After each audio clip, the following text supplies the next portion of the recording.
Chennai super কিংসের বিপক্ষে ৬২ run করে চলতি আইপিএলে টানা ৪টি ৫০ ছোঁয়া ইনিংস খেলেন বিরাট কোহলি। শনিবার এ ইনিংস খেলার পথে স্বীকৃত টি-20তে প্রথম ক্রিকেটার হিসেবে নির্দিষ্ট একটি দলের বিপক্ষে ৩০০ ছক্কার মাইলফলকও পেরিয়েছেন কোহলি।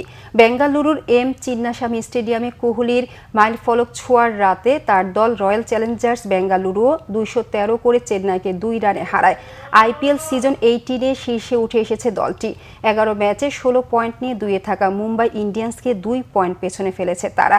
আইপিএল ক্যারিয়ারে শুরু থেকে বেঙ্গালুরুর হয়ে খেলা কোহলি এদিন ৩৩ বলে ৫টি করে ৪ ও ছক্কায় ৬২ রান করেন।